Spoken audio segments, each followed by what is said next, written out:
నా పేరు కీర్తి అండి. ఏ ఏరియాలో ఉంటారండి? గుజ్జనగూడలో మారుతినగర్. ప్రాబ్లమ్స్ ఏంటి? రోడ్లు సరిగ్గా డెవలప్మెంట్ లేదండి. డెవలప్మెంట్ అయితే లేదు. రోడ్లు గుంతలు గుంతలుగా ఉన్నాయి. కాలువలు సరిగ్గా లేవండి, నీట్గా లేవు. అమరావతి రాజధాని వస్తే డెవలప్మెంట్ ఉంటుందని అనుకుంటున్నాం. డెవలప్మెంట్ ఉంటుంది, అవకాశాలు ఉంటాయి. పిల్లలకు కూడా ముందు ముందు ఫ్యూచర్ అనేది ఉంటుంది అని మాకు ఉందండి. అమరావతి రాజధాని అవ్వాలి. గవర్నమెంట్ మళ్ళీ వస్తే బాగుంటుందా? గవర్నమెంట్ చేంజ్ అయితే బాగుంటుందా? చేంజ్ అయితే బాగుంటుందండి. మంచి వ్యక్తి కొత్తగా రావాలి, కొత్త వాళ్ళు వస్తే మార్పు ఉంటుంది అనుకుంటున్నాం. ఈ డెవలప్మెంట్ అనేది ఇప్పుడున్న పిల్లలకి అవకాశాలన్నీ ఏం లేవు. ఎమ్మెల్యే అభ్యర్థులు రజనీ గారు, గల్లా మాధవి గారు ఉన్నారు. ఇద్దరిలో ఎవరు వస్తే బాగుంటుంది? మాధవి గారు, గల్లా మాధవి గారు.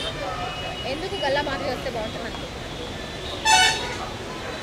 ఎందుకంటే ఇప్పుడు ఉన్నదానికన్నా ఇంకొంచెం అభివృద్ధి ఏదైనా జరిగిద్దేమో అని చెప్పి.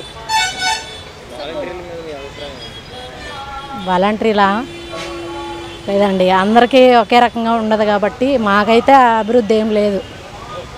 మాకైతే అక్కడ ఏం జరగలేదు.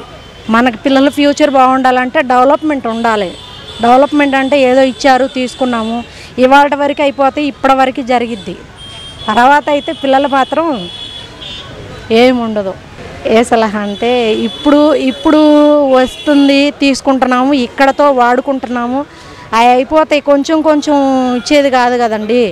లైఫ్ లాంగ్ బాగుండాలి. మన లైఫ్ లాంగ్ బాగుండాలి, పిల్లలకు ఉపయోగపడాలి, అందరికీ ఉపయోగపడాలి.